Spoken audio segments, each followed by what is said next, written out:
Settle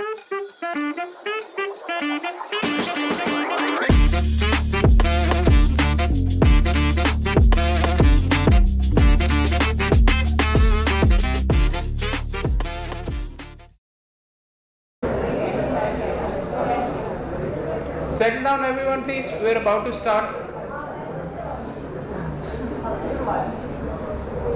बिस्मिल्लाहिर्रहमानिर्रहीम। फ़ौजदारी वकालत के अंदर अगर आप किसी को गोल्ड स्टैंडर्ड कंसिडर करते हैं, फ़ौजदारी वकालत के अंदर मल्टीपल टाइम्स पे हमें यहाँ पे लेक्चर भी दे चुके हैं, और यंगस्टर्स में despite all of his great experience एक अजीम बाप के एक अजीम बेटे मियाँ अली हैदर साहब हमारे साथ यहाँ पे मौजूद हैं। His dedication to the profession और यंगस्टर्स और ट्रेनिंग की तरफ जो हैं we continue to salute it, और आपके सामने इस अंदाज के अंदर भी हम पेश करते हैं इन्हें हमेशा कि try to be like mister Mian Ali Haider हैदर, बिकॉज यही गोल्ड स्टैंडर्ड होता है, यही टॉप प्रैक्टिशनर्स इस नौयत के अंदर यहाँ पे दोस्त मौजूद होते हैं।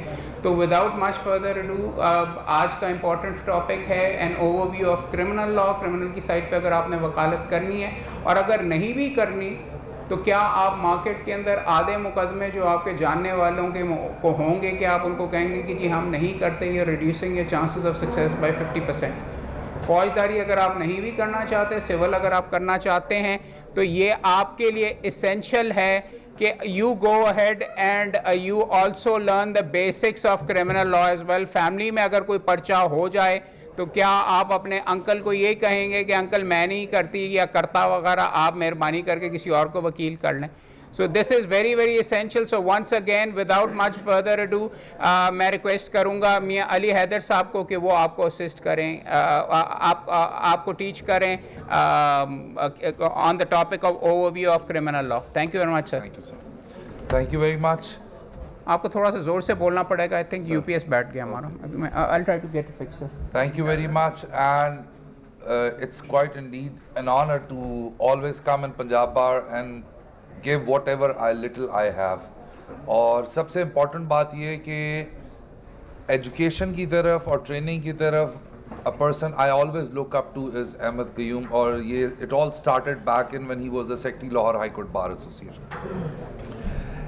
Having said that, I would like to have the attention of all of you, because when you talk about overview of criminal law, that is one of the most fundamental important area of practice. But before I go into the detail, if you look at this slide, this is my forte and I always believed on it, that you will never learn until and unless you are willing to unlearn what you have already learned. So for that reason, you need to have or keep your mind in such a stance that you have always open and receptive of learning. Today's training, or in fact I would rather call it this BBC course, I designed it in such a way that it covers the legislative framework, it covers the academic framework, and it covers the practical aspect. So I divided my PowerPoint accordingly into all these three sections. आपकी इजाज़त के साथ, yet since the projector is not working right now, Google Drive के अंदर आपके ये सारे का सारा an overview of criminal law BBC Punjab bar council के नाम से PowerPoint अपलोड कर ली गई है।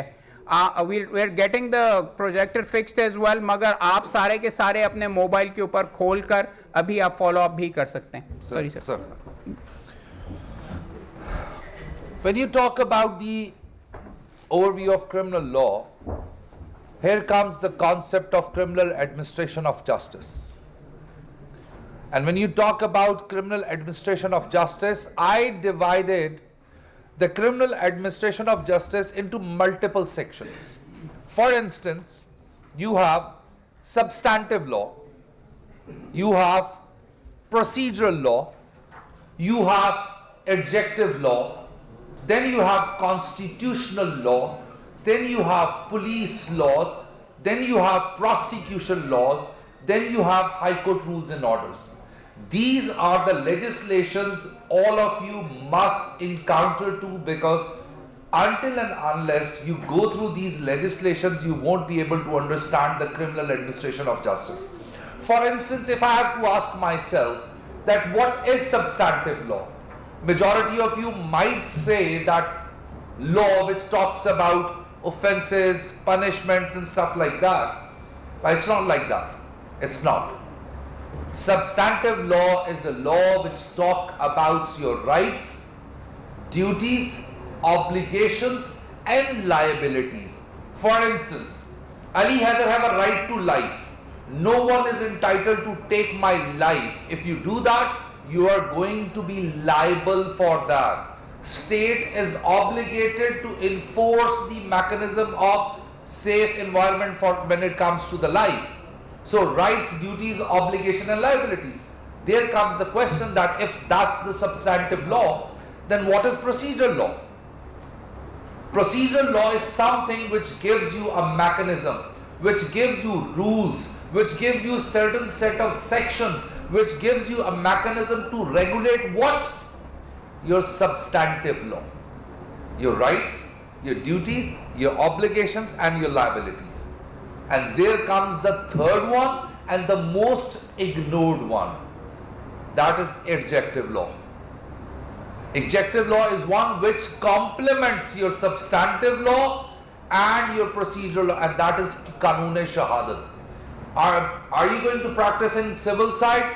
Qanun-e-Shahadat is a go-to thing. If you don't have a good grip on the Qanun-e-Shahadat, you're ultimately gonna fail. And same goes for criminal law, that you can't conduct a trial. The Faujdari Wakalat is not about contesting bail petitions. Faujdari Wakalat is not about contesting 22B petitions. You have to become a trial advocate. So for that reason, irrespective of the fact your PPC, how much good your PPC is, your CRPC is, until and unless your Qanun-e-Shahadat is not good, you cannot survive the Faujdari Wakalat. Then, I still remember, and I am the biggest advocate of books or writings of His Lordship Mr. Justice Fazl Karim Sahab. All of you must buy his book, unki wo Code of Criminal Procedure. What a classic book on criminal law. And he incorporated a concept of constitutional criminal practice. That was the term coined by him when he was the judge of the Lahore High Court and ultimately the Supreme Court. So in terms of constitutional provision, start from Article 4 and go to the Article 28. All of these fundamental rights provisions are directly related to criminal law.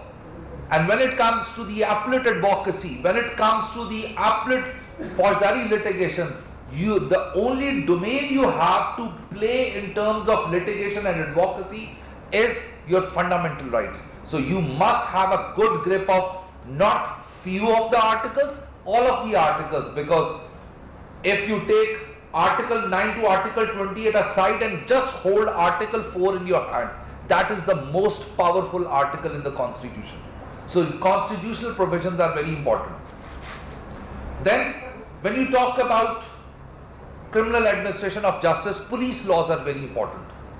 Police rules है 1934 के, police order है, jail manual है, फिर इनके और code of conduct की जितने भी legislation है, they are very important. So you must have a good grip on those legislations as well. Then you have the most important one, and we as a defense attorney take a lot of benefit from the Prosecution Act of 2006. Because you cannot conduct a good defense until unless you have a good grip on the Prosecution Act of 2006. So you must go to the, then they have their code of conduct, the provisions relevant therein. High Court rules and order, very important. But again, like Qanun-e-Shahadat, very ignored one, but again very important. So when you talk about accumulatively criminal administration of justice, you have Pakistan Penal Code, you have special statutes, you have procedural laws, you have police laws, you have prosecution. So these are the legislations you must be, looking forward to and going through these legislations. What I did, if you look at the PowerPoint in front of you, classification of criminal codes, and अभी other साहब से मेरी बात हो रही थी, and he discussed something with reference to that. You guys were asking about something about 22B. I'll answer, and don't be worry about कि हमारे पास 2 घंटे, I can go on and on and on. Don't worry about the time. I'll answer every single question. So if you look at this PowerPoint, Section 6 of CRPC says that, which gives you the classifications of court. And I give you a comparative analysis in terms of Pakistan with India.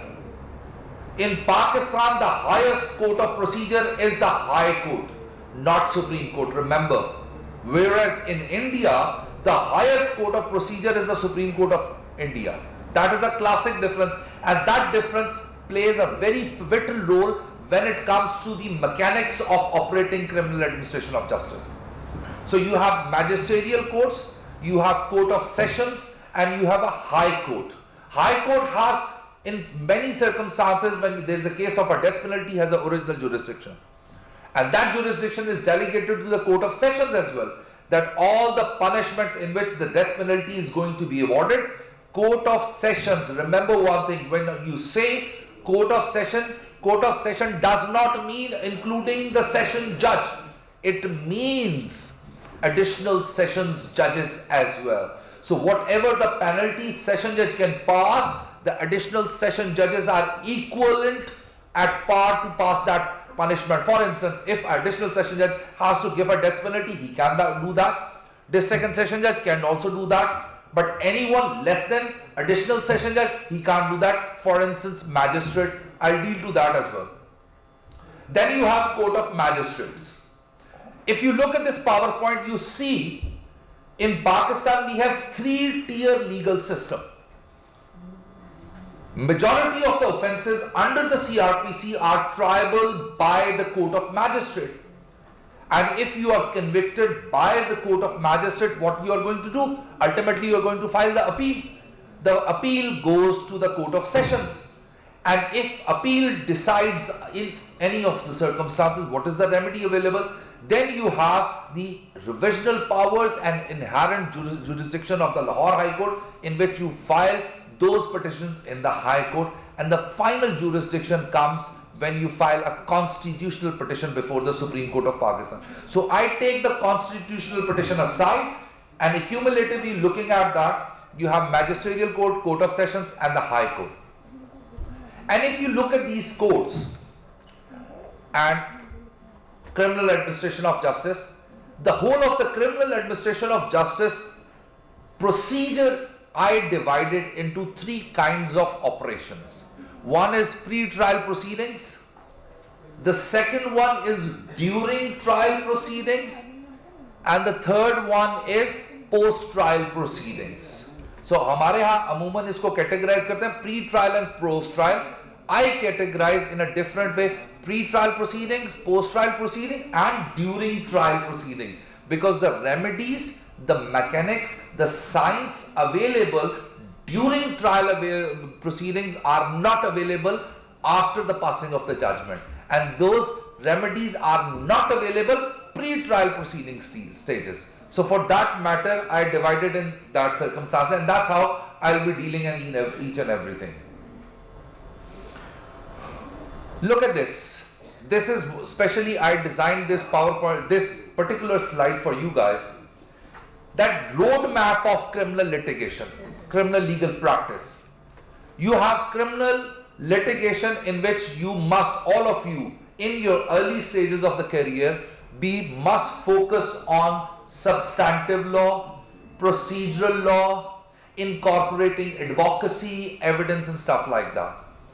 After gaining certain period of practice, then comes the advanced criminal litigation, in which the trial comes, the cross-examination comes, witness preparation comes, the hardcore bail petitions comes, the intricate question of law where is involved. Then you have murder references, appeals and revision and stuff like that. Then you have criminal law pleadings, in which drafting the bail petitions, miscellaneous application, appeal and stuff like that. So if you focus on this PowerPoint slide, you can easily chart a map for yourself that how you guys are going to be improving yourself in terms of the criminal litigation or criminal advocacy. The most important thing, again, I took this slide from the teachings of His Lordship Mr. Justice Fazl Kareem. He was the first one who pointed out that there are always going to be the certain stakeholders of criminal administration of justice. And majority of the social media, majority of the people, the Western agencies are talking about that your judiciary is not, giving the dispensation of justice. There is quite a long pendency before the superior courts. Here comes the answer. If you look at this slide, it says the stakeholder of criminal administration of justice are the victims, police, prosecution, accused, and judiciary.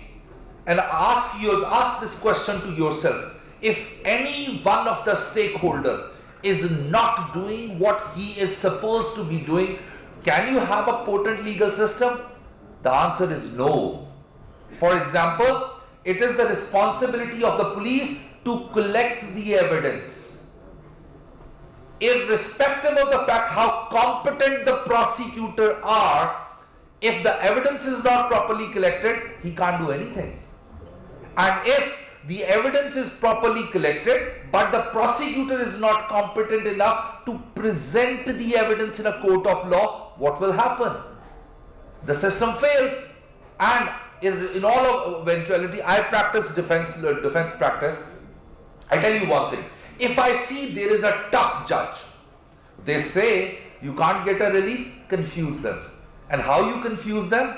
By delaying the process of trial, by releasing the pressure of the trial. And that's what exactly comes the adjournments, whereby you linger on the process. So the prosecution is very good, evidence collection is very good, defense attorney is very good, but the judge sitting in front of you is not competent enough to appreciate what is being presented in terms of evidence, what is being contested in terms from the defense. What will happen?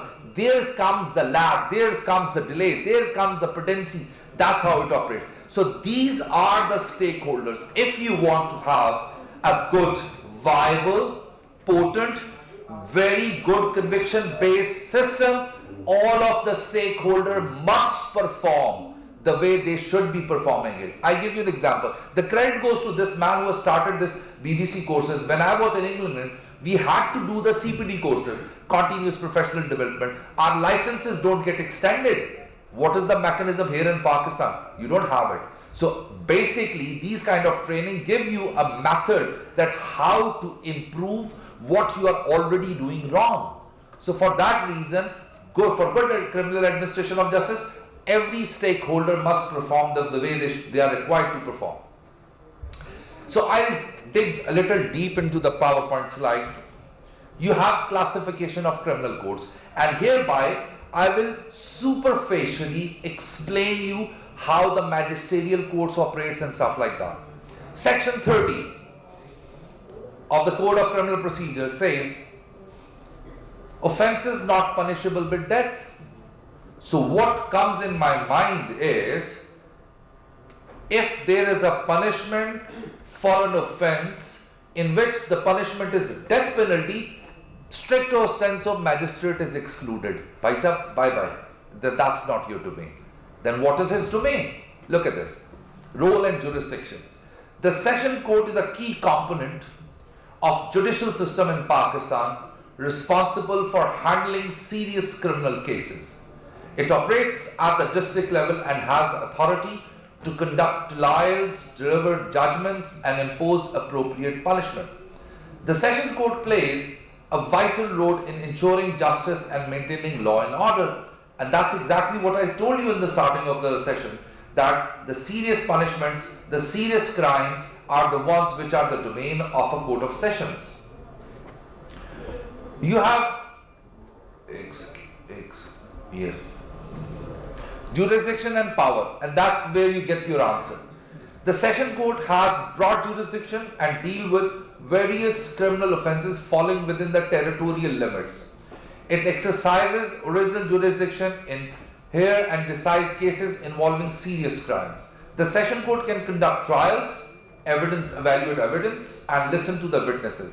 Now, if you look at the second schedule of the CRPC, and that is in fact the only document in CRPC which tells you that which offense is going to be triable by whom.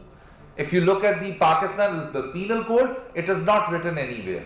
because that law, Pakistan Penal Code, is your penalty law.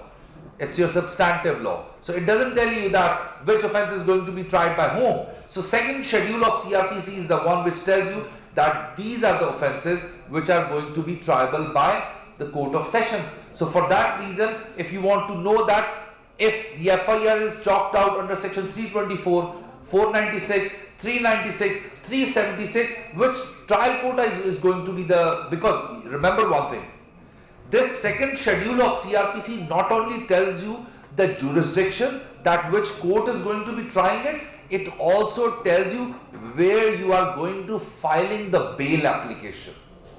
That is also very important, because if the offence is triable by Court of Sessions, then the first court of instance filing the bail would be Court of Session, not Court of Magistrate, even the person is behind the bars.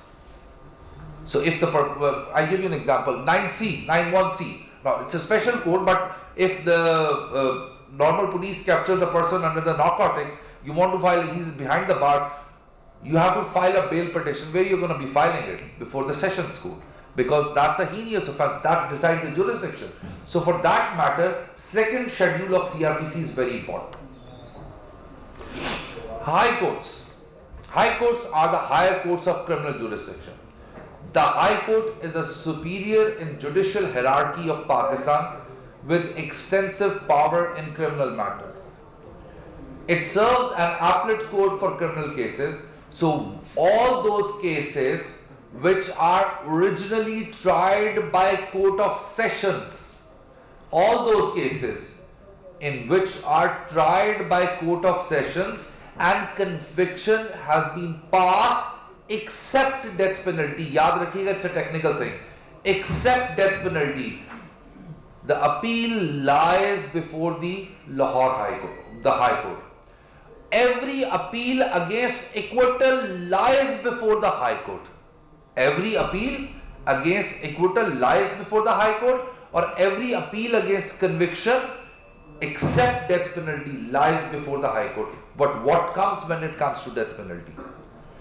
The question is, under section 374 of CRPC, when a Court of Sessions, whether it's an additional session judge or a session judge, passes a death penalty, that session judge is duty bound to send a reference under section 374 to the division bench of Lahore High Court. और मैं आप सबको एक बात बताऊं, अगर आप लोगों में से किसी ने जुल्फिकार अली भुट्टो साहब वाला जो सुप्रीम कोर्ट में हेयरिंग हुई है उसके अंदर इस मैकेनिज्म को समझना है, तो जस्टिस मंजूर मलिक साहब के आर्गुमेंट आपने लाजमी सुनने हैं. The way Justice Manzoor Malik handled that portion के जी क्या क्या illegalities हुई थी जुल्फिकार अली भुट्टो साहब के केस के अंदर, that is the classic piece of video watching जहां से आप बहुत कुछ सीख सकते हैं. तो वो सुप्रीम कोर्ट की वेबसाइट पे भी पड़ा हुआ है, वो यूट्यूब पे भी अवेलेबल है, मस्ट वॉच. वो तकरीबन 6-7 घंटे की हेयरिंग है, वो बहुत कमाल की आपकी वहां से लर्निंग हो सकती है. So for that matter you can learn from there. So in terms of passing a death penalty, then a murder reference is sent under section 374 to the High Court, and division bench of High Court hears that matter. However, अगर किसी को life हुई है, 10 साल सजा हुई है, 14 साल सजा हुई है, 20 साल सजा हुई है, only single bench judge of Lahore High Court listens. However, this practice varies province to province. Sindh के अंदर every matter is heard by division bench, but that's not the case in Punjab.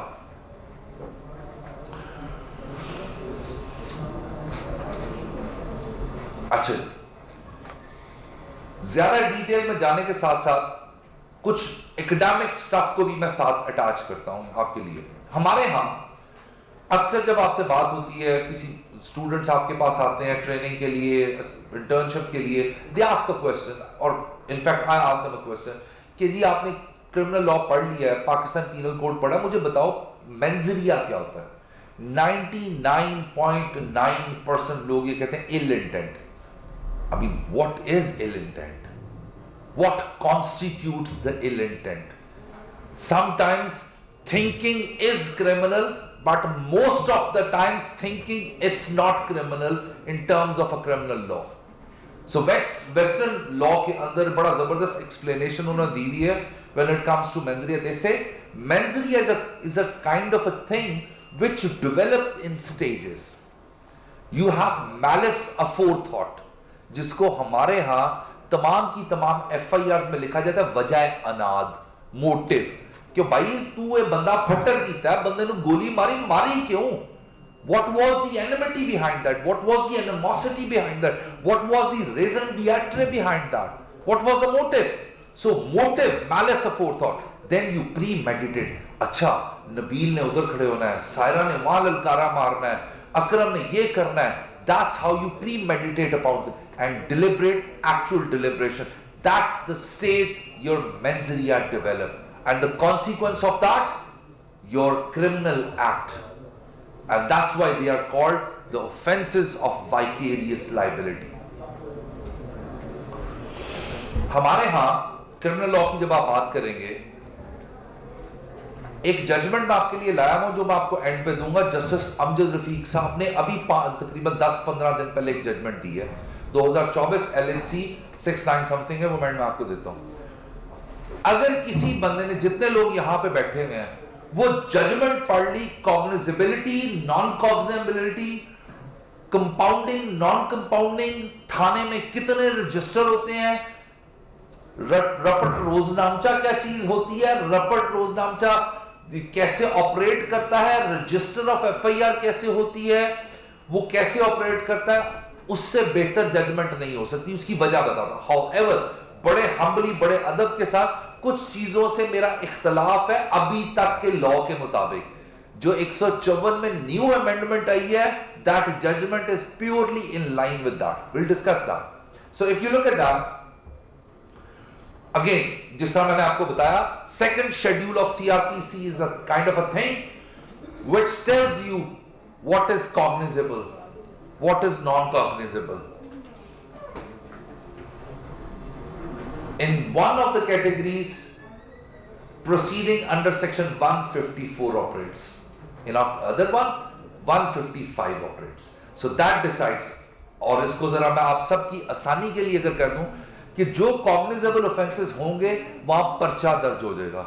और हमारे यहाँ आप सब youngsters की तरह, जब मैं यंग था तो हमारा भी सबसे ज्यादा फोकस हुआ करता था पर्चा दर्ज करवाने पे, क्योंकि पर्चा दर्ज करवाने के फौजदारी वकालत में बड़े जबरदस्त किस्म के कॉन्सिक्वेंसेस हैं, जो कि बाकी आपको कॉन्सिक्वेंसेस ऑफ रेमेडीज CRPC के अंडर मिलती नहीं है. फॉर इंस्टेंस, पर्चा दर्ज करवा दिया तो अब आपने बेल कराए बगैर उस अदालत में नहीं जाना. तो एक फौजदारी लॉ की एक नई चीज आपके सामने खोल के आ जाती है, बेल की.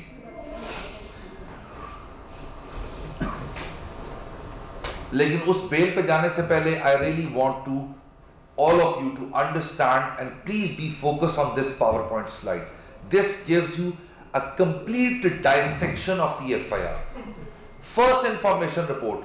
If I have to ask any one of you where it is written in CRPC that first information report is FIR, it is nowhere written. If I have to ask you whether it is written in police rules, the answer is, आप लोगों में से कोई मुझे refer करेगा 24(7) की तरफ, कोई मुझे करेगा 26, 25, 57 रूल की तरफ. No, it is not written there. Even in section 154 of CRPC, the word used is a report. If you talk about police rules, they talk about complete report. Then where this come from? For the first time, it came in Punjab Police, also Punjab Prosecution Act of 2006, where it is said that a report of cancellation of first information report. Then you have accountability rules of 2014, where this term has been coined or employed. Before that, this is a term which is commonly used not in Pakistan but across the borders as well. So that is the most important document in criminal administration of justice, in criminal advocacy, in criminal litigation. If you are unable to understand how the science of FIR works, trust me, there are many chances you can never become a good lawyer, because that is a document which says the culmination of a criminal case. That is a document which does any. Yes. वो है जी prosecution act है, उसके section 9, 10, 11, 12, 13 और 2014 के जो rules हैं accountability के, उसके सेक्शन 20 के अंदर आए रेकन। ये मैं सब आपको बताऊंगा। I'll take your questions. Let me just finish this what I already prepared for you. अच्छा, where was I?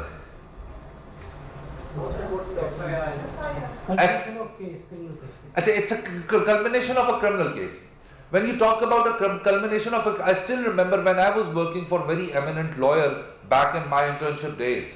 So उनके चैम्बर में जब हम जाते थे ना, तो उनके बाद जो सेकंड इन लाइन हुआ करते थे, उन्होंने क्या करना कि जी हमें एफआईआरों का इतना बड़ा थद्दा पकड़ा देना, इसको बेटर करो। You guys are lucky enough that you guys get computerised copy. हम लोगों के पास जो वो एफआईआर होती थी ना, एक पुलिस वाले की लिखी हुई लिखाई और एक डॉक्टर की लिखी हुई प्रिस्क्रिप्शन, वो बिल्कुल भी नहीं पढ़ी जाती थी। डॉक्टर की अभी भी नहीं पढ़ी जाती, तो वो पुलिस वालों की नहीं पढ़ी जाती। तो हम उसको बेटर किया करते थे। I hate that a lot कि क्या बकवास है। मैं 3 साल की लॉ की डिग्री की है, I should be practising, going to the courts, arguing, advocating. ये क्या मैं एफआईआर मुंशियों की तरह बेटर कर। I never realise back then कि इसका कोई फायदा भी है कि नहीं। But I notice over the period of time कि यार इसको मैं जब भी लिख रहा हूं, ये कोई नई चीज स्टोरी बता रही है। ये जब भी मैं इसको लिखता हूं, ये कोई एक नया एंगल देती है, कोई एक नई लीड देती है। देन आई रियलाइज कि एफआईआर को बार बार लिखना, बार बार पढ़ना क्यों जरूरी है, कि एक एफआईआर का कटना सुप्रीम कोर्ट तक आपके क्लाइंट के यानी तख्ते पे भी चढ़ा सकता है और उसको तख्ते से उतार भी सकता है, क्योंकि यहीं से हमने लेकुनास, डिफेक्ट्स, प्रॉब्लम, सो इस वजह से इसके जितने भी कॉलम्स होते हैं इनको समझना बहुत जरूरी है। Majority of you might think और माइट से कि जी कॉलम्स की कैसे एक पूरी की पूरी एडवोकेसी कैसे बरहूने मिन्नत हो सकती है इन कॉलम्स के। बेसिकली है ही ऐसा, क्योंकि इन कॉलम्स के पीछे भी एक साइंस है। कि फर्ज करें, मैं आपको एक एग्जांपल देता हूं, एफआईआर को नंबर लग गया जी 412, उस थाने का जो रपट रोजनामचा वहां 1012 चल रहा है और एफआईआर 412 की कट रही है, तो इसका मतलब रोजनामचा, रपट रोजनामचा इन्होंने बैकडेटों में दिया। That is also something very important. फिर अगर वकूआ लिखा पंजाब बार के सामने और डिस्टेंस लिखा हुआ है जी कि जो एफआईआर काटने में और वकूए के अंदर 4 घंटे का जो है वो डिफरेंस है, that means the complainant had premeditated upon the allegation के इमरान को किधर फिट करना है, नबील को किधर फिट करना है, अली को किधर डालना है, गवाहों को कैसे डालना है। सो उसके पास ये पूरा का पूरा टाइम था इस पूरी चीज को समझने के लिए कि मैंने कैसे कैसे रोल डिफाइन करने कैसे। सो इस वजह से इन कॉलम्स की बहुत अहमियत होती है। अगेन हमारे लेटली जो लाहौर हाई कोर्ट के कुछ जजेस हैं फौजदारी साइड पे, I must name Amjad Rafiq साहब, तारिक सलीम शेख साहब, अली ज़िया बाजवा साहब, चौधरी अब्दुल अजीज साहब, इन्होंने एक ऐसा गुलदस्ता ऑफ जजमेंट्स दिया है इन बेसिक्स के ऊपर। मैं सब लाया हूं आपके लिए इन बेसिक्स के लिए, that you guys can learn a lot, कि आपको जाके किसी वकील के पास बैठने की भी जरूरत नहीं है ऑनेस्टली, अगर आप उन जजमेंट्स को पढ़ लें, that how it refines your law. So having said that, you have this FIR. I go back prior to Sugra Bibi case. That is very important. I will give you citation in the end. Prior to Sugra Bibi case, we had what? Multiple FIRs of one incident. And this query, this problem, finally settled by Supreme Court of Pakistan way back in 2018. Sugra Bibi case versus the state, in which the Supreme Court said, no, sorry sir. Had it been the intention of the legislature to have a second FIR, third FIR, fourth FIR, they should have provided in section 154. It's not like that. It's not provided the way it is. So for that matter, the report is the one thing which has to be lodged once. If you have multiple cases coming out of a same transaction, they are going to be entertained in a one case. For instance, कि अगर आपने cross version record करवाना है, you have the opportunity to lodge it in the same FIR, no multiple FIR. So Sughra Bibi case ने इस proposition को once and for all settle कर दिया हुआ है. So अब एक वकुए की सिर्फ एक FIR हो सकती है. अगर आपके पास कोई आए कि जी ये FIR दर्ज हो गई है, हम assailant नहीं थे, we were the one aggressed upon, we want to lodge our cross examination. What is the remedy available? File your cross examination in the same FIR. If the SHO doesn't entertain it, go to the SP. If he doesn't entertain, file a petition under section 5A6 for the direction, appropriate direction to the police officer to lodge. You have the remedy to go to the Alaka magistrate as well. So these are the things you should be operating. So first information report is the very important document in criminal administration of justice. The columns, column number 1, 2, 3, 4, 5, 6, 7, 8, they are the most, because majority of the times, if not every time, majority of the times, the appellate proceedings results the way the FIR has been lodged, the way these column operates. Sir, pani le. जी sir, please Yes, sir. Coffee लेंगे. No, no. तो आपके उस्ताद कौन थे? आपने उनकी तारीफ की वगैरह किसके साथ शुरू किया? Quran sir, Quran sir. Quran साहब. Yes. और उनके बड़े बड़े काबिल शागिर्द इस वक्त जज भी हैं हाई कोर्ट के. अच्छा जी. सब और प्रोसिक्यूटर जनरल भी हैं. वीसी भी हैं. VCB, yes. Some important columns in the FIR. Headings, FIR number, date and time. Column number 1, information of the complainant, offense in short. Column number 4, place of occurrence, explanation if delay. Column number 5, you have some important description of the accused, witnesses, so on and so forth. This is the FIR in front of you. Now, you have the FIR. After the promulgation of Police Order 2002, in light of the concept of the doctrine of conflict of interest, the police department was divided into two divisions, operation wing and investigation wing. Once the FIR is lodged, the complete record of that FIR is handed over to the investigating officer. What he do? He collects evidence. Does he collect evidence? Then you have to see section 4L of the CRPC, which tells you what is investigation. It says, investigation includes all the proceedings under CRPC for the collection of evidence conducted by a police officer or by any person other than a magistrate who is authorized by a magistrate in this behalf.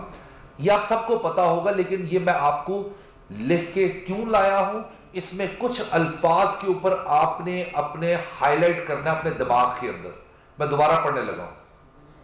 Investigation includes all the proceedings underlined under CRPC for collection of evidence underlined, conducted by a police officer underlined, or by any other person. A recent judgment by His Lordship Mr. Justice Ali Bajwa Sahab, Justice Tariq Salim Sheikh Sahab, Justice Amjad Rafiq Sahab, they say that this police department is a byproduct of CRPC. Because under this CRPC, the investigation can also be done by any other person. And you see the legislative intent in section 202 of CRPC as well, where the investigation can be marked to any other person as well. So investigation can be conducted by a police officer, it can be conducted by any other person. ठीक है? और although एक जो word है ना collection of evidence, बड़े अदब के साथ मेरी अंडरस्टैंडिंग ये है, and I can be totally wrong, मेरी नजर में ये है कि सुप्रीम कोर्ट कहती है कि एविडेंस सिर्फ वही एविडेंस है जो क्रॉस एग्जामिनेशन के लिटमस टेस्ट से गुजरे, उससे अलावा वो उससे पहले वो क्या हो सकती है, वो मैटर हो सकता है, वो इंफॉर्मेशन हो सकती है, वो फैक्ट हो सकता है, वो कोलैटरल फैक्ट हो सकता है, वो डिसरप्टिव फैक्ट हो सकता है, लेकिन वो एविडेंस नहीं हो सकती। एविडेंस वही होती है जो क्रॉस एग्जामिनेशन के लिए, but that's what Lord Macaulay has written it, so I can not be more authoritative than him, so but we have to accept what is written it. Investigation के अंदर अब यहां पे इन्वेस्टिगेशन, फॉर एग्जांपल एक FIR दर्ज हो गई है, here I bring the concept of bail. अगर आपसे अभी ऑफ द कफ पूछ लूं जी बेल कितने किस्म की होती है, तो majority of you will say pre arrest bail and post arrest bail. Sorry, protective bail 3 और विच वन, सॉरी, अच्छा, और let's operate it. Bail in bailable cases, bail in non-bailable cases, it can be pre-rest, it can be after rest. ठीक हो गया? Then you have a bail under section 63, जब आपको discharge किया जाता है, you also have a bail there. Then you have a protective bail. Then you have a transitory bail, new concept of transitory bail. पहली दफा सलमान सफदर साहब ने इस चीज को यूटिलाइज किया था इस्लामाबाद हाई कोर्ट में, जब शर्जील नाम मेमन की इन्होंने ट्रांजिटरी बेल ली थी, या मुशर्रफ की शायद ली थी, तो उस वक्त ये कॉन्सेप्ट उन्होंने इंट्रोड्यूस करवाया था ट्रांजिटरी बेल, कि एक बंदा पाकिस्तान में मौजूद भी नहीं है और उसने पाकिस्तान में आना है तो उसको प्री रेस्ट बेल ग्रांट की जाए। फिर इमरान खान न्याजी केस के अंदर जब सुप्रीम कोर्ट में जस्टिस उमर अता बंदयाल साहब ने एक आफ्टर रेस्ट के दौरान प्री रेस्ट ग्रांट की थी, that is another. Then you have a suspension, then you have transitory bail, जब एक सूबे से दूसरे सूबे के अंदर लेके जाते हैं, उस वक्त भी बेल सेक्शन 83 है 89 है जिसके अंदर बेल ग्रांट की जाती है। So there are so many different types. However, इनको अगर कैटेगराइज करना हो तो ये ऑपरेट इसी तरह करेंगी, या तो प्री रेस्ट बेल होगी या वो आफ्टर रेस्ट बेल होगी। But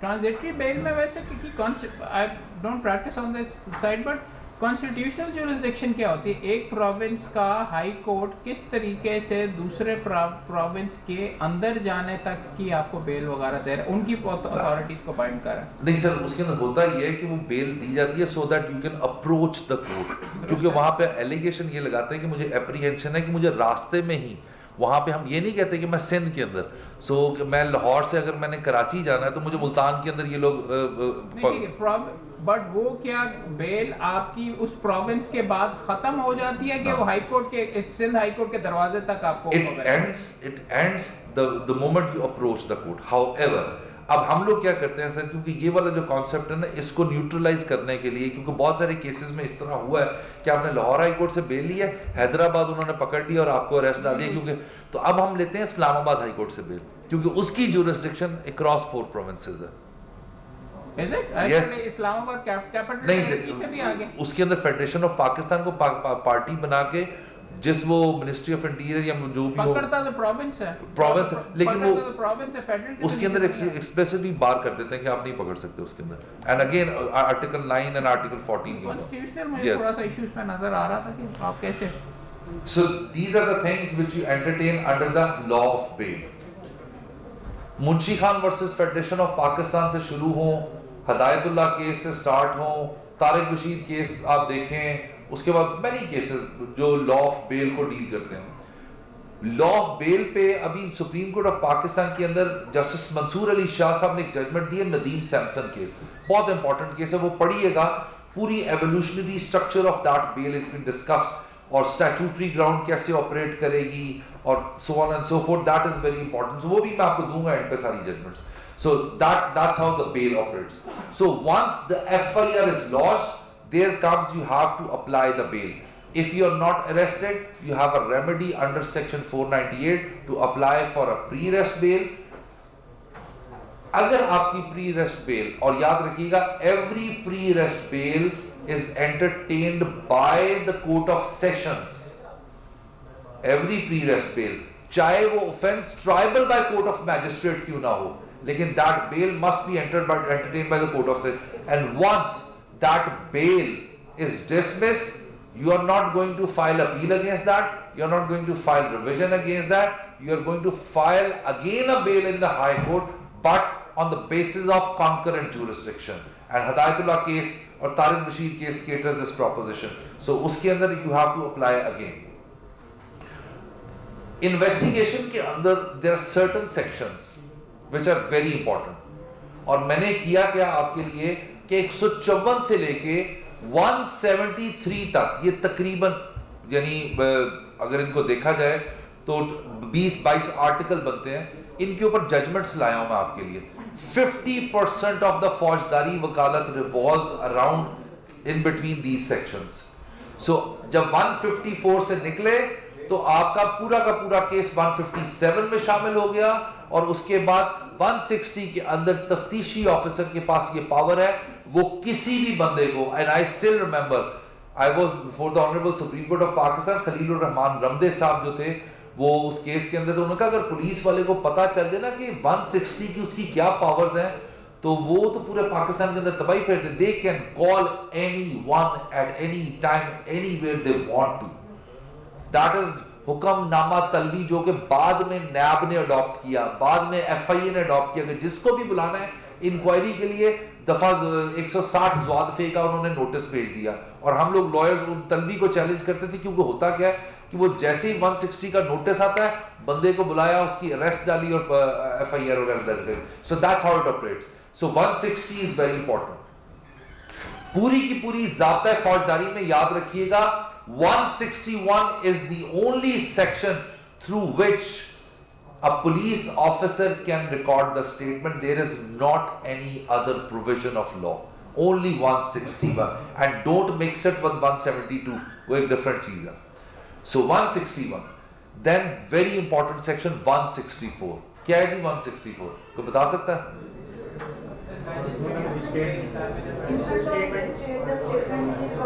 Okay.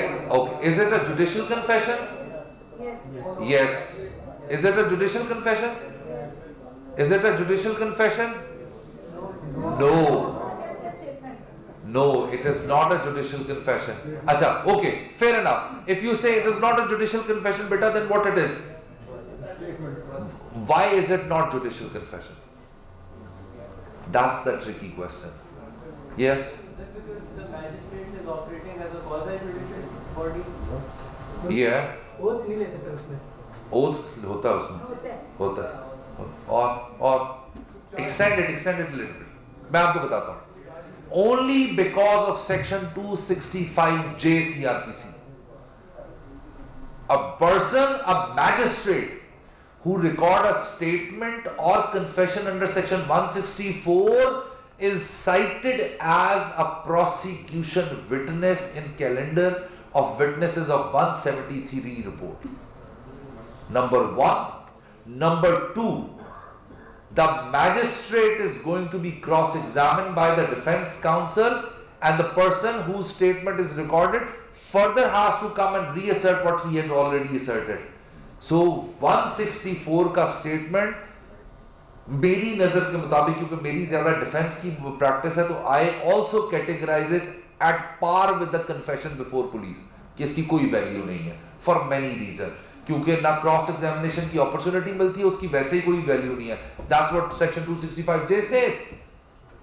सो इस वजह से 164 जो है, that is the only provision of law under CRPC through which a magistrate can record the statement. There is no other provision of law. So that is very important. Then आप जब आज से आगे चलते हैं तो उसमें the most material section is 172 police diaries. जब तफ्तीश होगी, याद रखिएगा, जब तफ्तीश होगी, तफ्तीश के स्टार्ट होने से लेके तफ्तीश के कंक्लूड होने तक तफ्तीशी officer has to write down, incorporate everything whatever he has done during that process.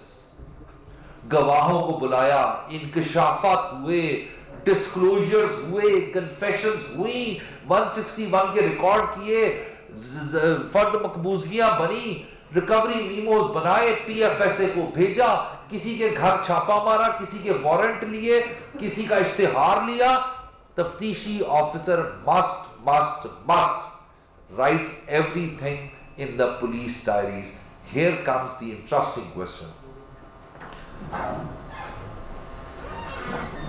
The law says neither the prosecution nor the defense is entitled to have it.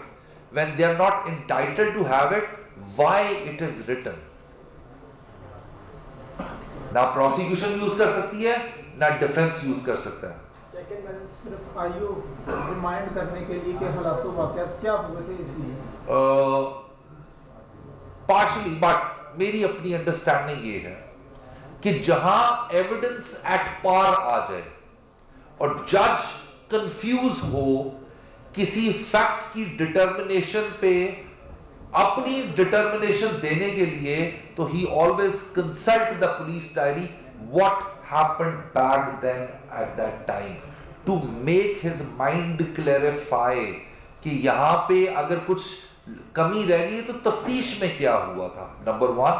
Number 2, तफ्तीशी चूंकि हमारा एक थर्ड वर्ल्ड कंट्री है, तो that is basically a record keeping of investigation, क्योंकि उस record keeping ने 161 के statement दिए, उस रिकॉर्ड कीपिंग ने 173 की कॉपी दी, उस रिकॉर्ड कीपिंग ने तमाम की तमाम एविडेंस जो है दरियाफ्त करवाई. सो इस वजह से that is a parallel maintenance of the document. So इस वजह से 172 इज अ वेरी इंपॉर्टेंट. दूसरा, जो आपकी पुलिस डायरीज होती हैं, तफ्तीशी officer during the course of examination in chief, if he consults कि सर मुझे 26/5/2012 को क्या हुआ था, भूल गया था, क्या मैं पुलिस फाइल देख के बता सकता हूं, सो वो उस वजह से भी उसको कंसल्ट करने के लिए. Aren't 161 statements public record? They are. I'm not saying they are not. And if they are included in 172 diary, how will they be submitted? No, that is 161 is requirement of section 173 to be drafted separately. So once it is drafted separately, it is written in the police diary कि मैंने अली हैदर का 161 का बयान तहरीर किया. और sometimes होता क्या, 161 का जो आपने बयान तहरीर किया होता है ना, उसको अंदरूनी ज़मीनी के अंदर लिख भी देते हैं, but that does not mean that it becomes a public record. अभी रिसेंटली मैंने एक वीडियो की है, उस वीडियो के अंदर मैंने यही प्रोपोजिशन उठाई है. 4 जजमेंट्स, एक लाहौर हाई कोर्ट की जजमेंट है, एक इस्लामाबाद हाई कोर्ट की जजमेंट है और 2 पेशावर की जजमेंट्स. लाहौर वाली जजमेंट ये कहती है कि अगर तफ्तीशी ऑफिसर अपनी मेमोरी रिफ्रेश करने के लिए पुलिस डायरी को कंसल्ट करेगा, it becomes a public record and defence is entitled to have it.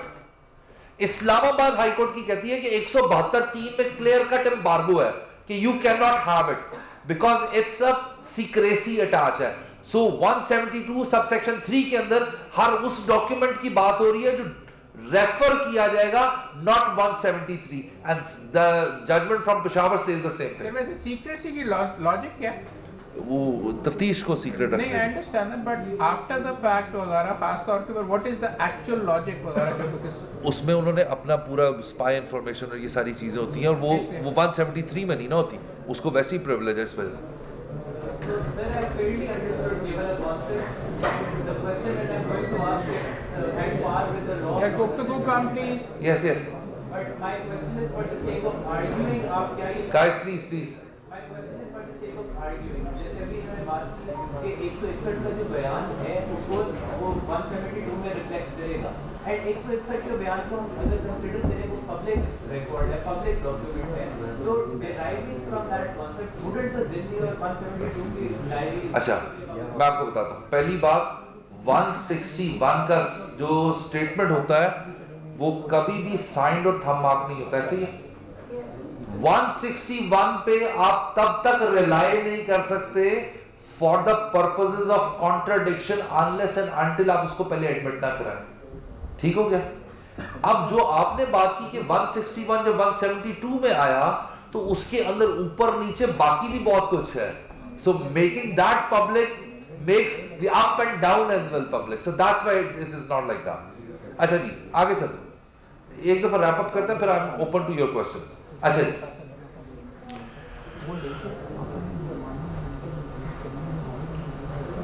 अच्छा, हमारे यहाँ over the period of time investigation पे बहुत ज़्यादा काम हुआ है.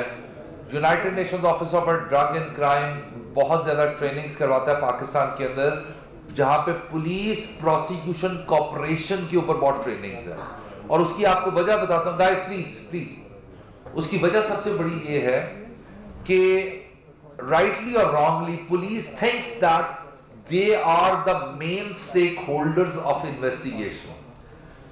However, in terms of the Prosecution Act, there is a very lethal and very, जिसे कहते हैं potent power is given to the Prosecutor General of Punjab, 10(3)(c), in which the Prosecutor General can call upon any investigation pending before IO that whether he is complying with the mechanics of the investigation or not. So for that reason, that is also very important. So prosecution and the investigation, they go side by side for the purpose of getting the procurement of a proper criminal administration of justice. There comes the challan. 173. Section 173 of Code of Criminal Procedure deals with the submission of the police report after completion of the investigation. The report provides a comprehensive summary. मैंने किया क्या आपके लिए कि मैंने इसको dissect कर दिया है इसके कॉलम्स को. आपके सामने द हेडिंग जो ऊपर आपके सामने आती है, then you name and addresses of the complainant, column number 1, column number 2, accused not challaned including absconder accused. So column number 2 के अंदर वो तमाम मुल्ज़मान होते हैं जिनको चालान नहीं किया जाता या जो इश्तिहारी होते हैं. उसके बाद कॉलम नंबर 3 के देखें, accused person who are challaned and are in custody, जो पुलिस की कस्टडी में हो या जेल के अंदर जा चुके हैं वो होते हैं. कॉलम नंबर 4 को देखें, accused person who are challaned and on bail, कि जिनको बेल ग्रांट कर दी गई है. फिर उसके बाद details of the case property, column number 6 के अंदर detail of witnesses, brief summary of the case, column number 7, और अदर की फैक्ट्स. अच्छा, मैं आपको एक बताता हूं. अगर आप सेक्शन 265C को देखें, सेक्शन 265C को देखें और सेक्शन 173 को देखें, चालान के साथ कुछ डॉक्यूमेंट्स लगते हैं और वो जो लिस्ट प्रोवाइडेड 265C में है या वो जो कि 173 में, वो एग्जॉस्टिव नहीं है. It is not exhaustive. Many of the documents which you don't find positioned there, you are also entitled to have it. For instance, आपको मकबूजियाँ मिलेंगी, आपको A154 मिलेगी, आपको पोस्टमार्टम मिलेंगे, आपको MLCs मिलेंगी, आपको इंक्वेस्ट मिलेगी, आपको उसके बाद क्या कहते हैं रिकवरी मीमोज बनेंगे, आपको नक्शा मौका बिला स्केल मिलेगा, नक्शा मौका बास स्केल मिलेगा. और द ओनली डॉक्यूमेंट याद रखिएगा जहां से आप मुल्ज़म की डेट ऑफ अरेस्ट पता कर सकते हैं, दैट इज सजा स्लिप. ये वाहिद डॉक्यूमेंट है, इसके अलावा और कहीं नहीं लिखा होता. सो उसका आपको पता होना चाहिए. सजा स्लिप से जिससे आप डेट ऑफ अरेस्ट पता कर सकते हैं. That's how it operates. Then you have recommendations and other thing. ये आपके सामने मैंने एक पिक्चर के अंदर वो लगा दिए तमाम के तमाम कॉलम्स और वो जो जिस तरह ऑपरेट करती है. आपकी इजाज़त से एक अनाउंसमेंट मैं प्लीज़ करना चाहूँगा. प्लीज़ बी क्लियर, अगर आप में से कोई भी बंदा अपने दोस्त की अटेंडेंस लगाता हुआ यहाँ पे पकड़ा गया तो मैं आपको भी डिस्क्वालीफाई कर दूँगा. अगर आप वकालत के अंदर यहाँ पर बैठ के प्रोफेशनल एथिक्स के लेक्चर सुन के आप फ्रॉड करते हैं यहाँ पे बैठ के और अब चार आप अटेंडेंसेस लगा रहे हैं, तो माजरत के साथ आप यहाँ पे बैठना भी डिज़र्व नहीं करते. अब इसी स्टेज के ऊपर हो जाए, डोंट टेक दैट रिस्क यहाँ पे मेहरबानी करके. अभी दो साहिबान के साथ ये हुआ है. Please sorry sir. Thank you. अच्छा, यू हैव 30 minutes. अच्छा, I'll skip few of the slides so that I can focus on the main material ones.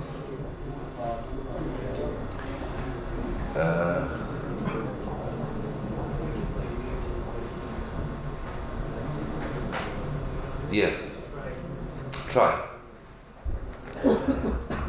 Easy said than done. It's not easy. After 18 years of practice, I am still learning how to conduct a trial. So I will just explain the way it operates.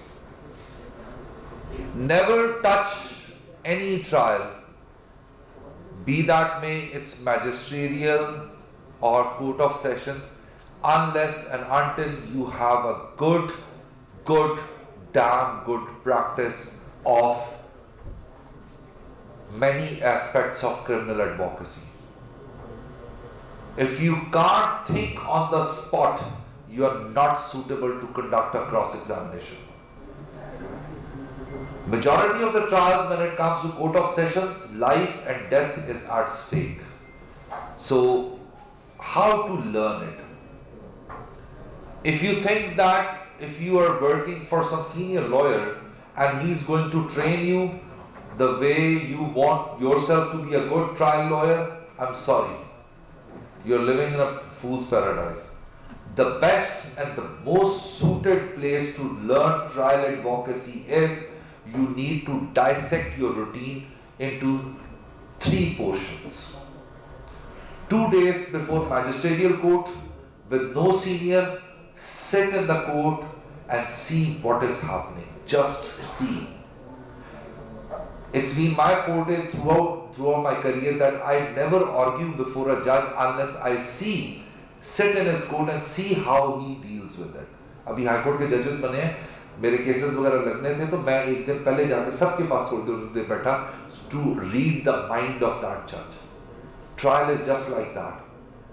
पहले दिन आप अदालत में जाते हैं, अगर आपके senior के आपको डेट लेने के लिए भेज दिया, उसके बाद डेट ले लिया, अब आपके पास फारिग टाइम है, don't sit in a bar room, चुप करके जाके मैजिस्ट्रियल कोर्ट में स्पेंड गुड 2 आवर्स. वहां पे आपको रिमांड का टेस्ट करना नजर आ जाएगा और किसी न किसी मुकदमे की शहादत हो रही होगी. और सिर्फ बैठना नहीं है, उसको देखना है, उसको नोट करना है, पॉइंट को नोट करना है. और जिस पॉइंट को आपने नोट करना है, उस पॉइंट पे आपने रेलेवेंट कानून शहादत का लॉ पढ़ना है. याद रखिएगा, ट्रायल के अंदर एडमिसिबिलिटी, रेलेवेंस, ऑथेंटिकेशन, इन 3 एस्पेक्ट्स पे अच्छी ग्रिप नहीं है, देयर आर मेनी चांसेस कि आप अपने बंदे का गटा उतरवाएंगे. उसके लिए आर्टिकल 60 से आर्टिकल 70, आर्टिकल 90 से आर्टिकल 117 से 129, आर्टिकल 130 से 140, 155, 150, ये वो आर्टिकल्स हैं जिसपे अच्छी, और ये तमाम के तमाम आर्टिकल्स कोरिलेट करते हैं एक दूसरे के साथ. You must have a good grip of these articles. Magisterial court में ट्रायल करना ऑल टुगेदर डिफरेंट गेम है. सेशन कोर्ट में ट्रायल करना ऑल टुगेदर डिफरेंट गेम है. स्पेशल कोर्ट में बिलखसूस ATC, ANF, नैब कोर्ट्स में ट्रायल करना ये डिफरेंट बॉल गेम है. आपकी स्ट्रैटेजी जो मैजिस्ट्रियल कोर्ट में ये थी, that will never work in an ATC court, that will never work in ANF court. So इस वजह से उसको अडैप्ट और अडॉप्ट करने के लिए जरूरी है, you need to tame your mind, your brain, your knowledge according to that specific court. और इस वक्त करियर के इस स्टार्ट के अंदर, बजाय चेंबर में बैठ के आप उस मैजिस्ट्रियल कोर्ट में जाकर देखें, अगर वो रीडर शहादत भी लिख रहा है, जज साहब भी लिख रहे हैं, खड़े हो जाओ ऊपर. Every court is an open court. Who can tell you better than CRPC? CRPC says every court is an open court. देखो क्या हो रहा है. वकील अगर कुछ सजेशन पुट कर रहा है, क्रॉस एग्जामिनेशन कर रहा है, कैसे कर रहा है, और आप एक कंसल्ट टू योर सीनियर कि सर ये उन्होंने किया और ये उन्होंने पूछा. क्योंकि मैजिस्ट्रियल कोर्ट के अंदर और ट्रायल कोर्ट, सेशन कोर्ट के ट्रायल के अंदर बहुत बड़ा फंडामेंटल फर्क. कहने को पैरेलल प्रोविजंस हैं जी, कॉपियां तकसीम होंगी, उसके बाद आपके ऊपर फर्दे जुर्म लगेगा, ठीक है. फिर मेजॉरिटी ऑफ लॉयर्स, और ये डायलेमा है, हम लोग, मेरे वालिद साहब ने बहुत सख्ती से इस बात पे हमें तंबीह करते होते थे, चार्ज को कंटेस्ट करो, चार्ज को कंटेस्ट करो. हमारे यहाँ चार्ज के ऊपर आर्ग्यूमेंट ही नहीं होता. मुल्ज़मान बुलाए, ऑर्डर शीट पे हाजिरी लगवाई और भेज दिया. आपके पास गोल्डन अपॉर्चुनिटी है इन डॉगमेटिक प्रैक्टिसेस को चेंज करने की कि you can do that. Sir मैंने चार्ज कंटेस्ट करना, मेरे आर्ग्यूमेंट सुने, कॉपियां तकसीम दी, मुझे ये कॉपियां मिलनी चाहिए, ये आपने दी, find a judgment on that. फिर जब आपने ट्रायल कंडक्ट करना है, every lawyer has his own game how he operates in a trial. तो चार्ज कंटेस्ट करने का क्या मतलब है? जब चार्ज फ्रेम हो रहा है उस टाइम के ऊपर ज़्यादा बेहतर चार्ज अपने खिलाफ बनवा लेंगे, जब बन गया है कि उसके बाद आप जाके जब फाइनल हो गया उसके बाद आप सब्सिक्वेंटली उसको कहते हैं कि प्रॉपर्ली फ्रेम नहीं था। सर मैं आपको एक एग्जांपल देता हूँ। आप पे FIR दर्ज हुई है 406 की। FIR के अंदर उन्होंने अलेज किया है बिजनेस ट्रांजैक्शन, कॉपियां तकसीम होगी, चार्ज फ्रेम करते हुए आपने जज साहब को अगर ये आर्ग्यू करना है कि सर मेरे पे 406 का चार्ज नहीं बनता, मेरे पे एट मैक्स प्रोसिक्यूशन की एविडेंस के मुताबिक जो चार्ज बनेगा वो सेक्शन 420 चीटिंग का बनेगा, जज साहब कहेंगे कैसे? सर ये दो जजमेंट्स आपको देता हूँ, इन दोनों की बेसिस के ऊपर मेरा ये चार्ज कंटेस्ट होगा, दैट इज प्रोवाइडेड। क्योंकि मैं जो कल को जाके आप एविडेंस रिकॉर्ड कर लें, मैं फिर आपको 227 और 28 CRPC ऑल्टरेशन ऑफ चार्ज की एप्लीकेशन दूं और एविडेंस सारी की सारी डिस्कार्ड हो जाए और कोर्ट पूरी की पूरी इतनी एफर्ट करके आगे जाए और फिर दोबारा से एविडेंस रिकॉर्ड करनी पड़े, इस स्टेज के ऊपर मेरे मैं जो है ना वो आपसे चार्ज कंटेस्ट करता हूं। That's the thing. और मेनी जजमेंट्स और अच्छा फौजदारी लॉयर हमेशा चार्ज कंटेस्ट करता है कि अगर उसके मुताबिक उसके साइल का केस 324 का है तो उसको 324 के अंदर ट्राई करना चाहिए, उसको 322 के अंदर, so on and so forth. It can vary the examples. So you have to contest the charge. 265D framing of charge. जब वो चार्ज आप पे फ्रेम कर रहे होते हैं तो उस स्टेज के ऊपर यू कैन आर्ग्यू कि जो आप चार्ज फ्रेम मेरे पे करने लगे हैं ये चार्ज नहीं बनता, and that is the stage आपके आर्ग्यूमेंट्स की वजह से वहां पे जज डिस्चार्ज भी कर सकता है। ऑल्दो मेरा व्यू ये है कि वहां पे बरी करना चाहिए, डिस्चार्ज नहीं करना, लेकिन जजेस डिस्चार्ज करते हैं। No. The challan is filed, notices are given, copies are taqseem 265C, 265D, that the date is fixed for the framing of the charge, and that is the stage where you argue कि मेरे पे ये charge नहीं लगता, और वहां पे मैंने जैसे आपको बताया जजेस डिस्चार्ज भी करते हैं। बहुत सारे केसेस के अंदर आई डोंट वांट टू, क्योंकि सिंस इट्स रिकॉर्डेड, तो बहुत सारे एक खास पॉलिटिकल पार्टी के जो केसेस हुए हैं उसके अंदर बहुत सारे लोगों को डिस्चार्ज भी किया गया, दैट वाज द स्टेज जहां पे हुआ था। So that is the thing जी। यस, प्राइवेट कंप्लेंट के अंदर चार्ज फ्रेम नहीं होता, उसका मैकेनिज्म टोटली डिफरेंट है। आपकी 200 के अंदर कर्सरी स्टेटमेंट रिकॉर्ड हुई, कर्सरी स्टेटमेंट हुई, सबनिंग हो गई, उसके बाद फिर आपके ऊपर चार्ज फ्रेम होता है, और वहां पे आपके पास रेमेडी अवेलेबल है जहां पे कंप्लेंट डिसमिसल होती है कि जो इन्होंने मेरे पे ही लगाया इसको डिसमिस करना चाहिए, प्रोसीड विद नहीं करना चाहिए। So that is a different in comparison to this. अच्छा, अगर आप सिंस आफ्टर द अमेंडमेंट अब प्रोसिक्यूशन के साथ साथ प्राइवेट काउंसिल भी कंप्लेनेंट के हो सकते हैं, गवाहों को तैयार करवाना, हम समझते हैं कि अगर हम प्रोसिक्यूशन के वकील हैं ना, किसी कंप्लेनेंट के वकील हैं, सरकारी वकील गवाहों को तैयार करवाएगा। याद रखिएगा, ह्यूमन मेमोरी इतनी, बहुत सारे लोगों की बहुत अच्छी वो लिजर्ड मेमोरी भी हो सकती है, लेकिन कुछ लोगों की नहीं भी मेमोरी अच्छी होती। गवाहों को अदालत के अंदर हमेशा तैयार करके उतारना चाहिए कि आप उन्हें बुलाएं, उनके 161 के स्टेटमेंट्स उनको अच्छी तरह याद करवाने हैं। उसके बाद बिकम अ क्रॉस एग्जामिनर के ये प्रोबेबल सवाल मैं आपसे करता हूं, क्योंकि 265F में जब प्रोसिक्यूशन ने एविडेंस देनी है तो डिफेंस ने उसके ऊपर जिरा करनी है, तो जिरा करने के लिए जरूरी है कि आप अपने गवाहों को तैयार करवाने के लिए तो जो भी वो एविडेंस देनी है उन्होंने उनके ऊपर क्रॉस एग्जामिन करके उनके एग्जामिनेशन चीफ को रिफाइन करना।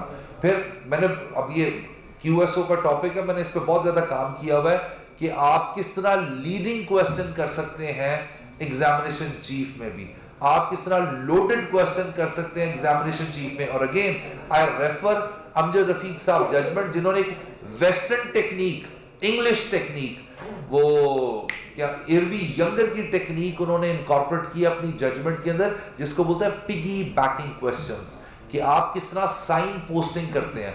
सो वो again that is also provided, वो मेरी वीडियोस वगैरह में मिल जाएगी आपको, तो वहां पे वो जजमेंट है। That is very important to learn how examination chief, क्योंकि आपको याद होगा कि अमजद रफीक साहब was the prosecutor general Punjab, तो उनका प्रोसिक्यूशन का बहुत एक्सपीरियंस है, तो उस वजह से वो जजमेंट्स बहुत जबरदस्त है पढ़ने वाली। then you have the sessions trial and trial by High Court, and if you look at this document, मैं conclude बाद में करता हूँ, this document, ये आपकी 50% फौजदारी वकालत है। अगर आपने इन सेक्शंस को पढ़ लिया, और ये सब मैंने आपको लेटेस्ट जजमेंट्स दी हैं, सिर्फ इन 10-15 जजमेंट्स को पढ़ लें, आप मेरे जैसे बहुत नालायक वकील को बहुत टफ टाइम अदालत के अंदर दे सकते हैं, if you are acquainted with these judgements.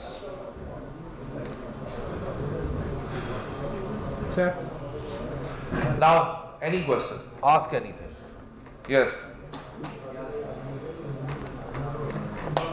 Sir, आपने जजमेंट्स रेफर की है। गुफ्तगू काम प्लीज पूछिए। सर, आपने जजमेंट रेफर की इस्लामाबाद हाई कोर्ट की कि आप इस डायरी को नहीं करवा सकते। फिर 155 में आर्टिकल 155 में कांग्रेस को एग्री को रिफ्रेश करता है।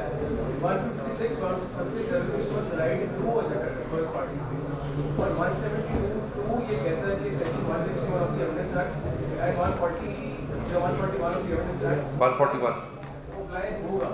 और पुलिस लाइन यार उस साइड के ऊपर अटेंडेंस लेने की नहीं There जरूरत, रहने दो। comes वही आर्गुमेंट को वो कर रहे थे कि वो पब्लिक डॉक्यूमेंट बन जाता है, ये वही आर्गुमेंट है।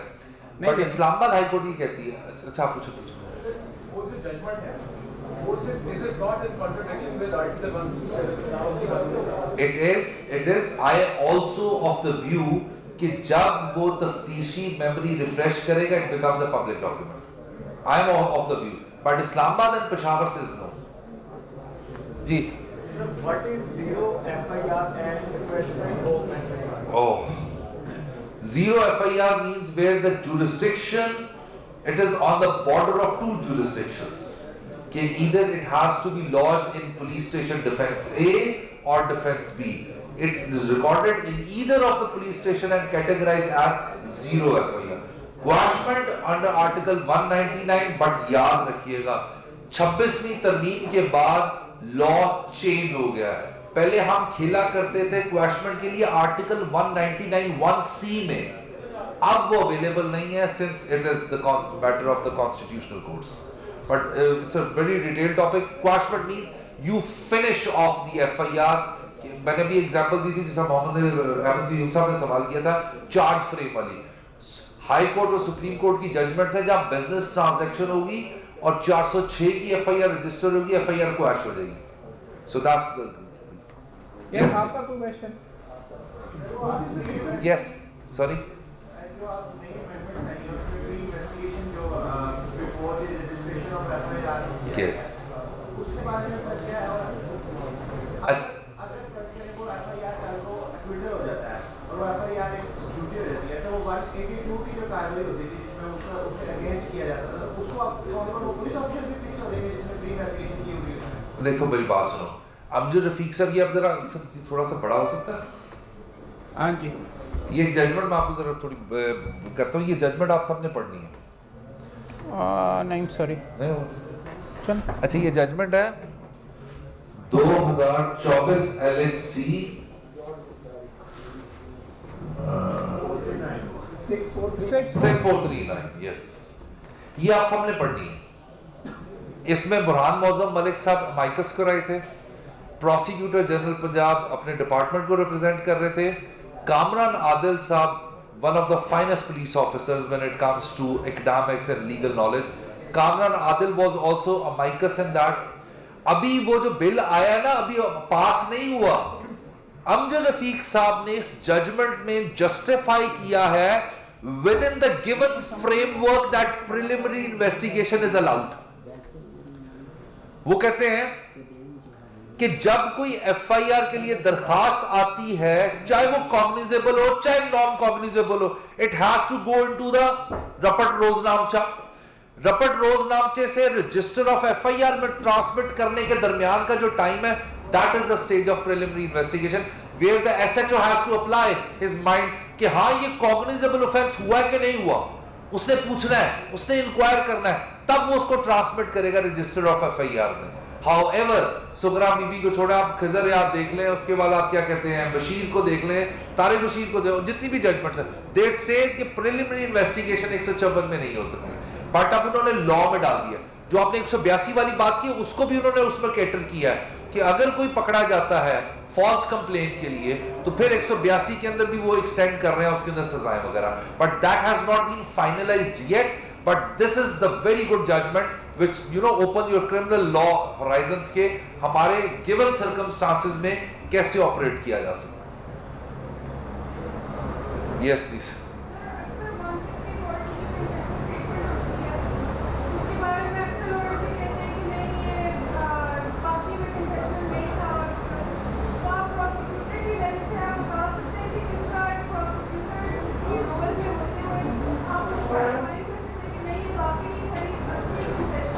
अच्छा बेटा, ये कभी भी प्रोसिक्यूटर का इख्तियार ही नहीं है।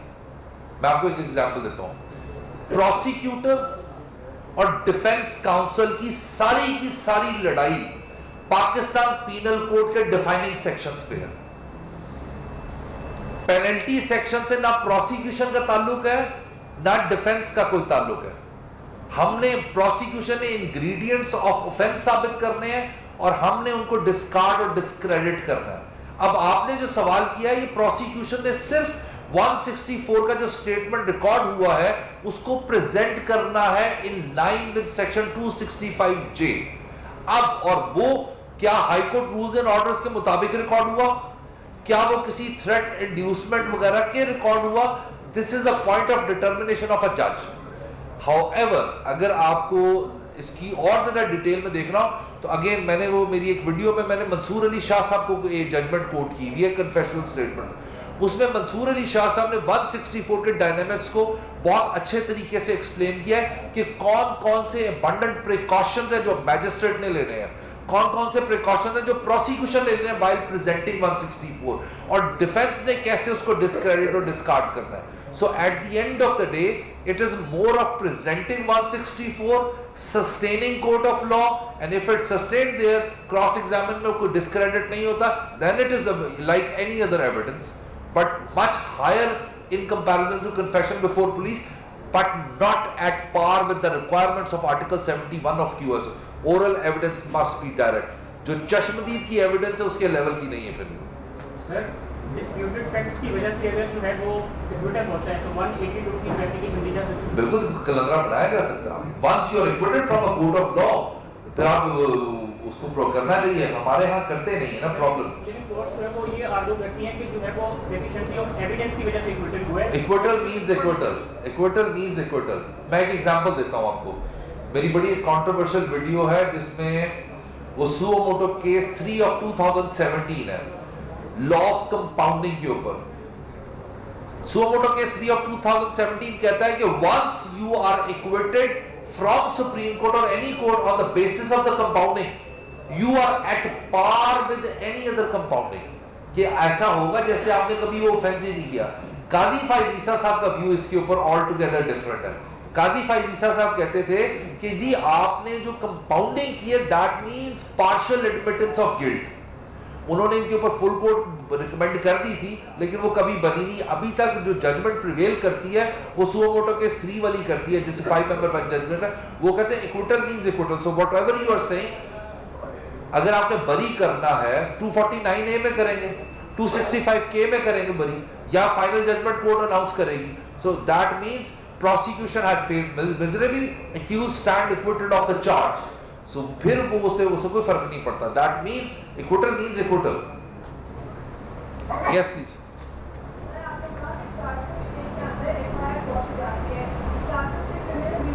Yes. अगर बिजनेस ट्रांजैक्शन एलिज की है, क्रिमिनल ब्रीच ऑफ ट्रस्ट के लिए जरूरी है it has to be criminal breach of trust. और वो मैं एग्जांपल देता हूं कि आसिफ सईद खान खोसा साहब की एक जजमेंट है, वो ये कहती है कि ये वो हवाला देते हैं नबी करीम सल्लल्लाहु अलैहि वसल्लम का कि कुफार मक्का भी उनके पास अपनी अमानतें रखवाया करते थे। अगर किसी बंदे ने मेरे पास ये आके ये रखवाया है तो दैट डज नॉट मीन कि मैं इसको यूज कर लूं, इसको बेच दूं और उसके बाद उसे को कल तुम आके मेरे से ले लेना और मैं नया खरीद के उसको दे दूं। एज इट इज वापस करना है। ये एग्जांपल उन्होंने दी हुई है। सो अगर कोई चीज आपको कोई चीज अमानत के तौर पे आपके पास रखवा के गया, आपने वही उसको वापस करनी है। सो उसके अंदर कोई ब्रीच होगा that means criminal breach of trust. और वो कहते हैं इंट्रस्टमेंट ऑफ प्रॉपर्टी और इन्वेस्टमेंट ऑफ प्रॉपर्टी में फर्क है। FIR question, yes please. Sorry, cancellation और यस क्वेश्चन। यस आपका की सबमिशन ऑफ चालान क्या किसी ग्राउंड पे एफआईआर क्वाश हो सकती है? Yes. No. Supreme Court says once the challan is submitted, then you have an alternate remedy. Alternate remedy in shape of 249A और 265 के। So आपकी क्वेश्चन मेंटेनेबल होती नहीं। पुलिस वाले भी चालाक हो गए हैं ना, उन्हें पता है जैसे ही आपने क्वेश्चन फाइल की उन्होंने इंटरिम चालान जो है वो सबमिट कर देते हैं, so that your petition under Article 119 becomes infructuous. Now you say the cancellation of FIR, ये investigating officer FIR की अखराज की रिकमेंड करता है कि ये डेफिशिएंट एविडेंस की वजह से थी, ये झूठा मुकदमा था, इस वजह से इसको काबिले अखराज बना दिया जाता है। और वो उसकी जो ओपिनियन होती है that is subject to the confirmation by court of magistrate. So whatever the opinion he gives, अगर court endorses it, it's final. If he doesn't तो कोर्ट उससे डिसएग्री करके तलबी भी कर सकती है। वो sir, after submission of challan क्या री इन्वेस्टिगेशन या फर्दर इन्वेस्टिगेशन हो सकती है? डाइवर्जेंट व्यूज है, डाइवर्जेंट व्यूज है। सौलत मिर्जा केस इसके ऊपर बड़ी इंपॉर्टेंट है, बट मेरी अपनी अंडरस्टैंडिंग के मुताबिक वंस द चालान is submitted, now the final report is submitted. हाँ, अगर इंटरिम रिपोर्ट 173 की दी हो तो फिर आप दोबारा तफ्तीश कर सकते हैं, लेकिन अगर फाइनल रिपोर्ट सबमिट कर दी फिर नहीं हो सकता। सेकंड एफआईआर हो सकती है। नो, मैंने बता दी सुन। अगर इसके अंदर इन्वेस्टिगेशन फर्दर, अगर आपने का डाइवर्जेंट व्यू है, अगर करवाना चाहे तो क्या ग्राउंड? नहीं हो सकती, नहीं हो सकती, नहीं हो सकती। वहाँ चालान सबमिटेड फिर नहीं हो सकती। ये एक मिनट बेटा, guys please quite, please quite.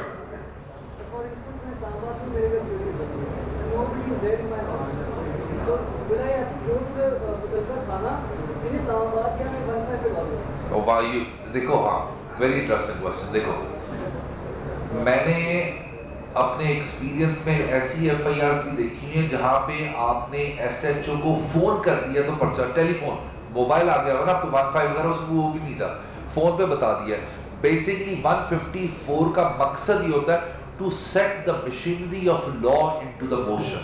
सो अगर आपने बता दिया, 15 में कर दिया, उस पुलिस वहां गई, इट इज एस्टैब्लिश, तो वो उसमें पुलिस वाला कंप्लेनेंट बन जाता है अगर आप नहीं वहां पे मौजूद। सो बेसिकली तो उस जो ब्रीच ऑफ लॉ है उसको उन्होंने कंट्रोल करने के लिए 154 they can launch the FIR. जी बेटा।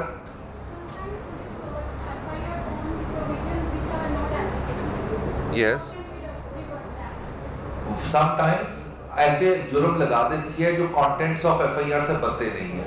इलाका मजिस्ट्रेट फाइल एन एप्लीकेशन, इलाका मजिस्ट्रेट, ऑल्दो इलाका मजिस्ट्रेट सुप्रीम कोर्ट का कंसिस्टेंट व्यू है कि even supreme court can not interfere into the process of investigation, but you can file an application to इलाका magistrate कि जी ये ऑफेंसेस बनते नहीं है जो इन्होंने किए हुए हैं। तो पुलिस के पास खुद भी इख्तियार है ऑफेंसेस को ईजाद करना मींस ऐड करना, या उनको हज़फ करना मींस डिलीट करना। सो उनके डिपार्टमेंटल मैकेनिज्म भी, आप चेंज ऑफ इन्वेस्टिगेशन में जा सकते हैं, 18/6 पुलिस ऑर्डर 2000 उसके मुताबिक आप एप्लीकेशन दे सकते हैं। सो वो रेमेडीज अवेलेबल है। हाउएवर जुडिशियल साइड पे देखोगे तो अगेन फ्रेमिंग ऑफ चार्ज जो मैंने आपको बताया था, there comes the thing where you contest it. Yes please. Bail stage पे रूल ऑफ कंसिस्टेंसी, अच्छा रूल ऑफ कंसिस्टेंसी बहुत कॉन्वुलेटेड सब्जेक्ट है इस सेंस में कि अगर आप पे एलिगेशन सेम है, allegation for example Ali Haider के ऊपर एलिगेशन है अली हैदर ने थप्पड़ मारा है, आपके ऊपर भी ये एलिगेशन है कि आपने भी थप्पड़ मारा है और अली हैदर की किसी कोर्ट ने बेल ले ली है, अगर आपने ठुड्डा मारा होगा तो आप पे रूल ऑफ कंसिस्टेंसी नहीं होगा क्योंकि इंजरी की नेचर फर्क है। सो एलिगेशंस का सेम होना, इंजरी का या कमीशन ऑफ ऑफेंस का सेम होना रूल ऑफ कंसिस्टेंसी को ऑपरेट करता है, तो उसके मुताबिक चलता है। थप्पड़ एक पड़ा है तो अगर एक को छोड़ दिया दूसरे को भी फिर छोड़ दिया तो फिर थप्पड़ तो किसी ने मारा ही था, फिर दोनों यस यस यस ये पेटी, I'm just giving sir oversimplifying examples. Things don't work that way. उधर उसमें गोलियां मारते हैं, चाकू मारते हैं, so these are the things.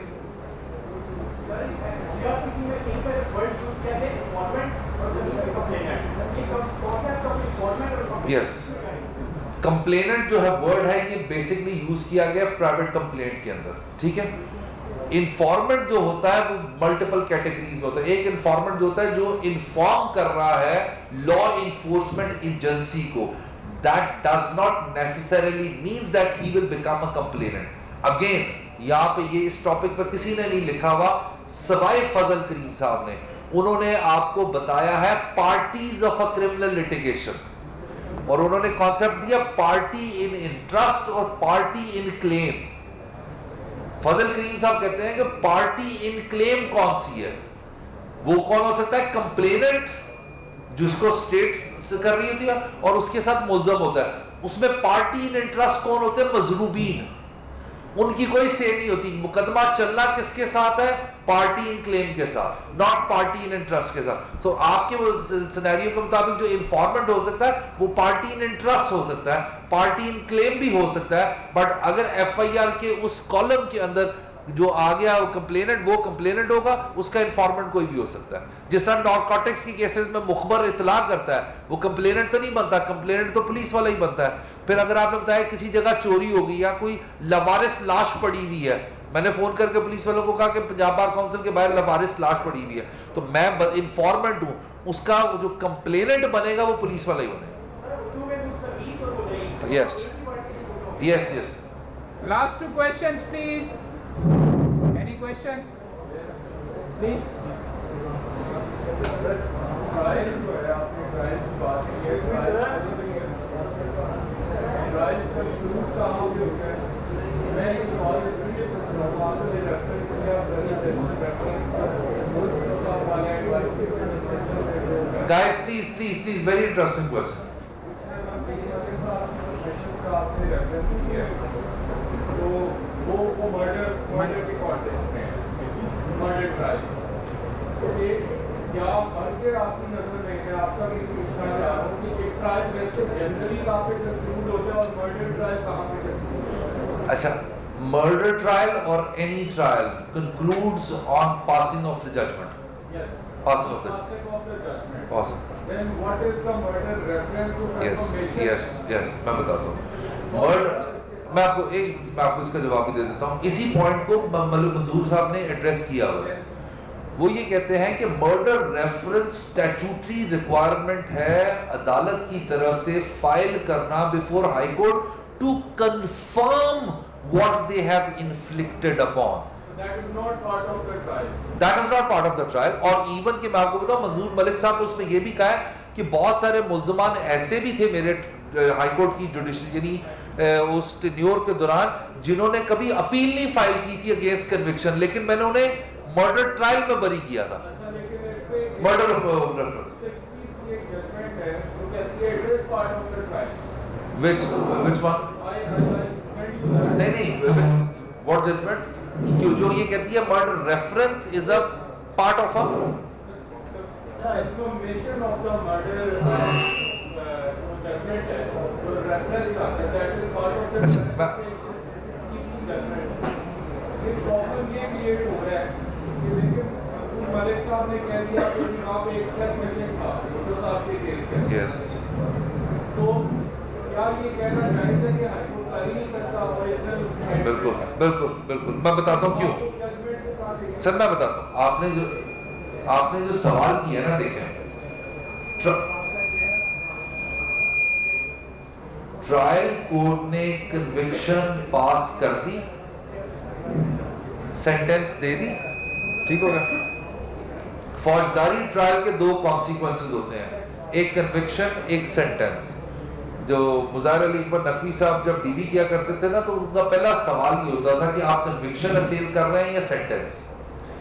Trial court ने कन्विक्शन पास कर दी और सेंटेंस अवॉर्ड कर दी। Now that person is convicted, the trial is a closed transaction, number one. Now, for the execution of sentence, the law says that you need to file a reference before the division bench of Lahore High Court. Now, the hearing before a division bench can overturn the conviction and sentence, but it cannot be termed as the extension of a trial per se, However, जिस तरह appeal को भी कहा जाता है, appeal is a extension of a trial, so उस context में तो कहा जा सकता है, but trial concluded the moment conviction and sentence is pass. Execution, जो डेथ पेनल्टी को एग्जीक्यूट करना है, that is subject to murder reference. Last question. Yeah, we can continue after this. Yes, please. We need to wrap up. There is a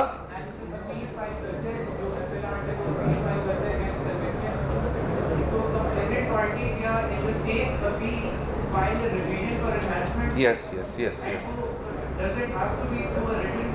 yes.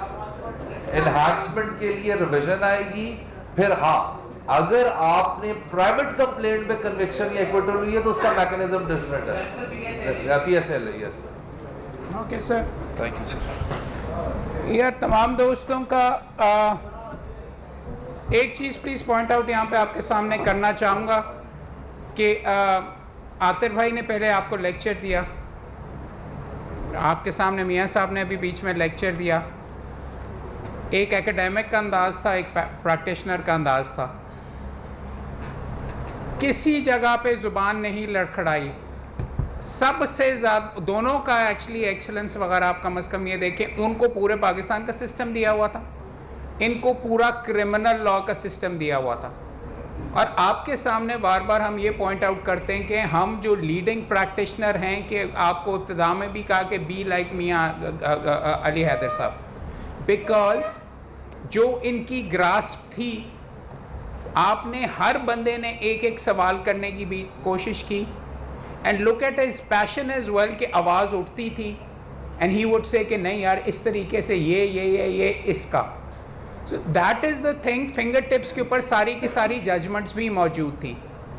The biggest complement कोई वकील दूसरे वकील को ये दे सकता है कि उससे सीखता है। पंजाब बार काउंसिल ने मियां अली हैदर साहब को यहाँ पे किया, बुलवाया because we consider him to be the gold standard. आप तमाम के तमाम दोस्तों के ऊपर मैं आपको पॉइंट आउट सिर्फ ये करना चाह रहा हूँ, ना सिर्फ ये अबूर हासिल करें, मगर अपने सब्जेक्ट के लिए इस अंदाज के अंदर इतना पैशन भी रखें कि it matters to you. Fingertips रट्टा वाला यहाँ पे सिलसिला नहीं है। आपने यू विल सी कि he knew about the judgments और ये कर रहे हैं, that is what we want you to B.